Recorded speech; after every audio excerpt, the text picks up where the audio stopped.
Hello everyone, myself Neha Pilania. I warmly welcome you back to the channel. Today's topic is positive mental mechanism. Positive mental mechanism is a topic which comes under the course plan of GNM, post basic nursing and basic nursing. Comes under the subject psychology and mental health nursing. Positive mental mechanism या फिर बात करें defence mechanism की। Defence mechanism एक ऐसा mechanism होता है जो एक इंडिविजुअल को हेल्प करता है ग्रो और पार्टिसिपेट और वर्क करने में। First let comes to a brief introduction of the topic which is every individual have devices for protecting himself और herself against psychological dangers and distress. These protective devices are known as ego defenses or defense mechanism और mental mechanism। जैसे कि अभी हमने बात करा mental mechanism या defence mechanism एक ऐसे प्रोटेक्टिंग डिवाइसेस होते हैं इंडिविजुअल के लिए जो उसे किसी भी साइकोलॉजिकल डेंजर या फिर डिस्ट्रेस से बचाते हैं। कोई भी साइकोलॉजिकल डिस्टर्बेंसेस आने पर ये डिफेंस मैकेनिज्म एक्टिव होते हैं और इंडिविजुअल को हेल्प करते हैं to choose within. So let's start and learn the definition of mental mechanism. A mental mechanism refers to the cognitive processes and structures that enable individual to think, perceive, remember and make decisions। एक mental mechanism हमारे cognitive process को refer करते हैं जिसमें कि structures होते हैं जो इनेबल करते हैं हमारे एक इंडिविजुअल के थिंकिंग, परसीव करने के तरीके को, उसके याद करने के तरीके को और इन्हीं सब चीज़ों को ध्यान रखते हुए उसकी डिसीजन मेकिंग एबिलिटीज़ को। यानी कि सिंपल वर्ड में बात करें तो एक मेंटल मैकेनिज्म हमारा एक इंसान का सोचने समझने की शक्ति होती है जिसके हिसाब से वो अपने डिसीजन खुद लेने के काबिल होता है। हम क्लासिफिकेशन पढ़े अगर मेंटल मैकेनिज्म की तो ये दो टाइप के होते हैं, positive mental mechanism and negative mental mechanism. एक पॉजिटिवली डील करता है और एक नेगेटिवली डील करता है। आज की क्लास में जो हम पढ़ने वाले हैं वो है हमारा positive mental mechanism. Positive mental mechanism और positive defence mechanism are unconscious psychological strategies that individual uses to cope with difficult situations और इमोशन। यानी कि पॉजिटिव मेंटल मैकेनिज्म ऐसे मैकेनिज्म होते हैं जब एक इंडिविजुअल उन्हें यूज करता है to cope up with different difficult situation. कोई भी अलग से सिचुएशन आ गई है सडनली या फिर कोई डिफरेंट डिफिकल्ट सिचुएशन आ गई, कोई मुश्किल सिचुएशन आती है किसी इंडिविजुअल के सामने, तो उसमें कैसे उसे कोप करना है, कैसे उन इमोशन से डील करना है जो किसी भी डिफरेंट और डिफिकल्ट सिचुएशन के आने से अराइज होते हैं। डिस्कम्फर्टिंग इमोशन से कैसे डील करना है वो हमें गाइड करता है हमारा पॉजिटिव मेंटल मैकेनिज्म।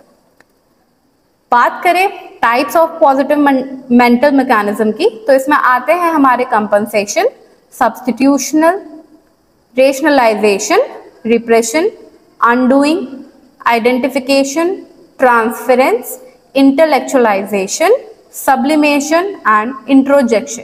ये हमारे 10 types of positive mental mechanism है। तो चलिए स्टार्ट करते हैं हम इनको बारे में लर्न करना। सबसे पहले है हमारा कंपनसेशन। कंपनसेशन मतलब कंपनसेट करना। हम किसी भी चीज के लिए कंपनसेट कर रहे हैं। देखते हैं इसे आगे। Attempting to overcome feelings of inferiority और make up for a deficiency. किसी भी डेफिशिएंसी को कंपनसेट करना, हम बात करते हैं कि ये होता है हमारा compensation. For example, a student who fails in his studies may compensate by becoming the champion in sports. यानी कि एक बहुत कॉमन एग्जाम्पल की बात करें, एक स्टूडेंट जो पढ़ाई में उतना अच्छा नहीं है बट वो उतना ही अच्छा स्पोर्ट्स एक्टिविटीज में या अदर करिकुलर एक्टिविटीज में परफॉर्म करता है। यानी कि वो एक डेफिशिएंसी को दूसरे ओवरकम डेफिशिएंसी को फुलफिल करके हेल्प कर रहा है। एक खाली जगह को दूसरी फुलफिलमेंट से भरकर उस चीज को कंपनसेट कर रहा है। नेक्स्ट है हमारा substitution. Substitution, it is a mechanism in which the original goals are substitute by others.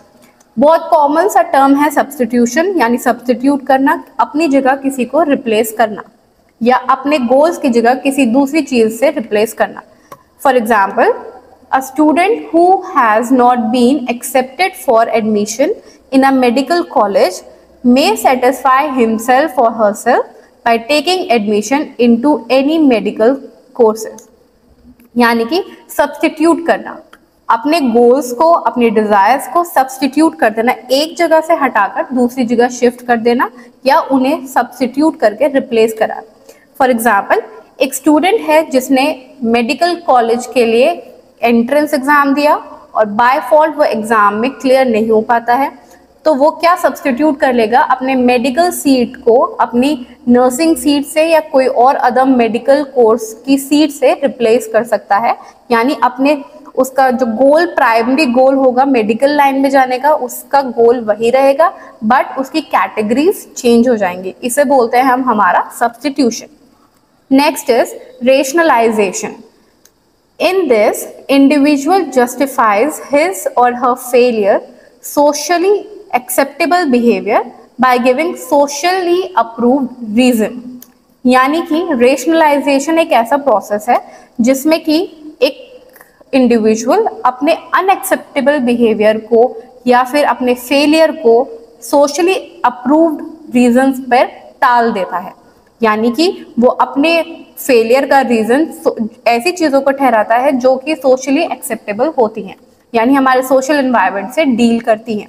For example, a student who fails in exam may complain about the surroundings and held them responsible for his और हर failure. For example बात करें, एक student जो exam में fail हो गया है, वो अपने फेल होने का रीजन अपने आसपास के सराउंडिंग्स को बता सकता है। जैसे कि एक हॉस्टल स्टूडेंट जो हॉस्टल में सरवाइव कर रहा है, वो कंप्लेन कर सकता है कि हॉस्टल में कंप्लीट टाइमिंग्स पे लाइटिंग नहीं होती है, डिस्टर्बेंसेस ज़्यादा होते हैं, जिसकी वजह से वो प्रॉपर पढ़ नहीं पाता और उसी की वजह से वो फेल हो चुका है। रेशनलाइजेशन यानी अपने फेलियर्स के लिए दूसरी चीज़ों को जिम्मेदार ठहरा देना जो कि सोशली एक्सेप्टेबल है। यानी कि हम एक्सपेक्ट कर सकते हैं कि हाँ, ये चांसेस या ये रीजंस हो सकते हैं दूसरे इंसान के फेलियर होने के। Next is repression. रिप्रेशन यानी रिप्रेस करना। It is a process of unconscious forgetfulness और unpleasant and conflicting producing emotions. यानी कि रिप्रेशन ऐसा हमारा फिनोमिना है जो अराइज होता है जब हमारे कॉन्शियसनेस को डिस्टर्बेंस पहुंचती है, फॉरगेटफुलनेस आती है ऑफ अनप्लीजेंट और कॉन्फ्लिक्टिंग प्रोड्यूसिंग इमोशंस का।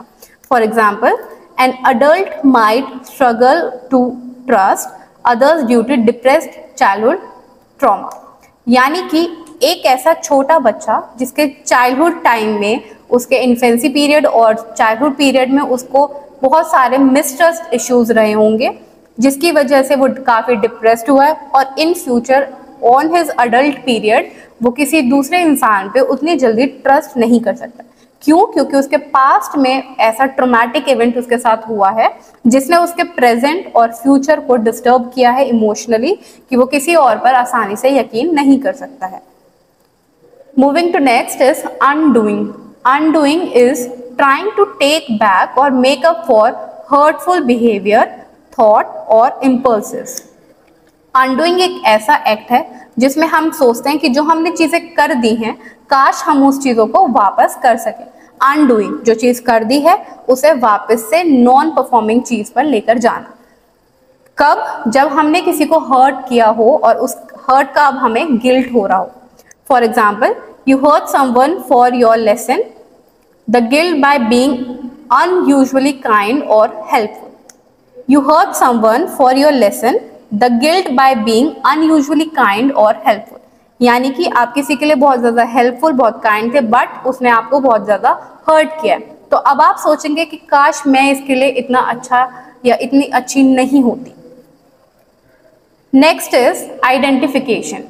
Identification, it is the unconscious incorporation of characteristics और behaviour of someone admired or respectful into one own self concept।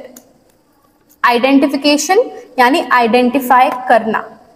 कब आइडेंटिफाई करेंगे हम? ये है हमारा unconscious incorporation of characteristics of behaviour, यानी कि अनकॉन्शियसली स्टेट ऑफ माइंड में हम कैरेक्टरिस्टिक्स ऑफ बिहेवियर को सिलेक्ट करें किसी भी इंसान के जो बहुत ज़्यादा एडमायर्ड है या फिर वो बहुत ज़्यादा रिस्पेक्टफुल है।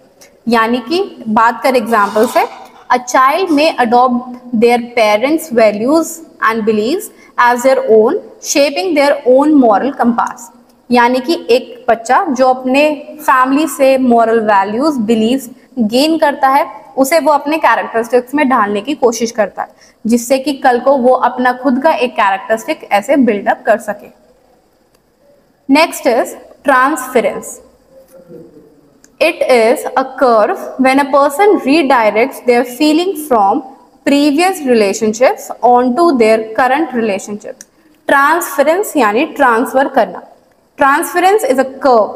बात करें, it is a curve when a person redirect their feeling from previous relationship onto their current relationship। यानी आप अपने पास्ट रिलेशनशिप से अपने करंट रिलेशनशिप पे ट्रांसफर कर रहे हैं वो सारी चीजें या वो सारे ट्रॉमा, हैप्पीनेस और एनी अदर इमोशंस पास्ट से आप अपने करंट सिचुएशन और करंट रिलेशनशिप पे उसको ट्रांसफर कर रहे हैं।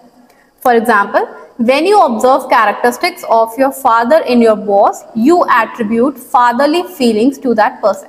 बहुत कॉमन एग्जाम्पल, जैसे कि अगर आप अपने फैमिली मेंबर से रिलेटेड किसी पर्सन को आप सामने वाले पर्सन में देखते हैं तो आप उसके लिए फादरली फीलिंग आने लग जाती है, लविंग या रिस्पेक्टफुल फीलिंग्स आने लग जाती है।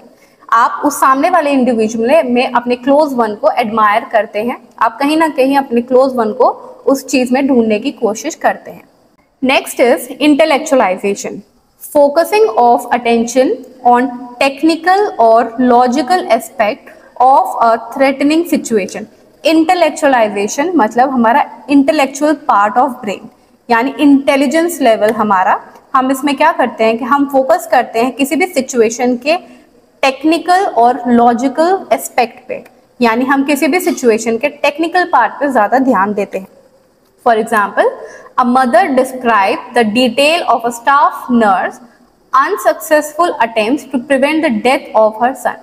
यानी कि फॉर एग्जाम्पल एक हॉस्पिटल सिचुएशन है जिसमें एक सन और एक मदर इंस्पायर्ड हैं, एक एक्सीडेंट कॉज हुआ जिसमें मदर और सन बोथ पार्टिसिपेंट थे, सन की डेथ हो जाती है। मदर उस चीज़ को कैसे डिस्क्राइब करेंगी कि जो वहाँ पे अटेंडिंग नर्स थी उसने ज़्यादा अच्छे से ध्यान नहीं रखा, उन्होंने इमरजेंसी केयर प्रोवाइड नहीं कराई, इमरजेंसी असेसमेंट प्रोवाइड नहीं करा, जिसकी वजह से लेट डिलेज आने की वजह से उनके बेटे की जान गई। तो हम इसके लॉजिकल एस्पेक्ट पे ध्यान देंगे कि लॉजिकली कि नर्स उस टाइम पे क्या कर रही थी, क्यों उसने इमरजेंसी असेसमेंट प्रोवाइड नहीं कराया, क्यों उसके असेसमेंट में डिलेज आए। ये है हमारा intellectualisation process. Next is sublimation. Sublimation, it works by redirecting negative feelings or impulses into positive one. Sublimation यानी सब मिंगल कर देना, हमारी जो नेगेटिव फीलिंग्स थी उसको हम कन्वर्ट कर देंगे, घुमा फिरा कर ऐसा डील करेंगे उन सब चीज़ों से कि वो हमारे पॉजिटिव आउटकम्स में रिप्लेस हो जाए। For example, someone with anger issues may channel their aggressive urges into sports activities instead of lashing out at others physically or verbally. For example, एक इंसान जिसके हाइपर पल्सिव एक्टिविटीज है, बहुत ज़्यादा जल्दी गुस्सा आता है, एग्रेसिव नेचर है, वो उस एग्रेसिव नेचर को वो यूज़ कर सकता है अदर एक्टिविटीज़ में। फॉर एग्जाम्पल, स्पोर्ट्स एक्टिविटीज़ में पार्ट ले सकता है जिसमें कि वो किसी भी इंडिविजुअल पे चिल्लाने की बजाय उस एंगर को, उस एनर्जी को दूसरे कामों पर यूज़ कर सकता है, जिससे कि वो किसी इंसान को फिजिकली या वर्बली भी हर्ट नहीं कर पाएगा। Next is introjection. It is a process of absorbing the qualities, ideas and voice of others into self. Introjection एक ऐसा प्रोसेस है जिसमें हम दूसरे इंसान के आइडियाज, उसकी क्वालिटीज को, उसके वॉइस को और उसके जो भी परसेप्शन है, उसका बिलीफ है, उसे हम खुद से कोशिश करते हैं कि हम अपने अंदर वो सारे चेंजेस लेकर आए, इंट्रोजेक्ट करें सामने वाले की पर्सनालिटी को हमारी खुद की पर्सनालिटी में। For example, a child taking on parental values and attributes. यानी कि एक बच्चा जो अपने फैमिली के वैल्यूज और बिलीव्स को देखता आ रहा है वो चैनलाइज करेगा उन्हीं सारी चीजों को अपनी खुद की पर्सनालिटी में। Thank you. आज की क्लास के लिए इतना ही। I hope you all get understood. Thank you.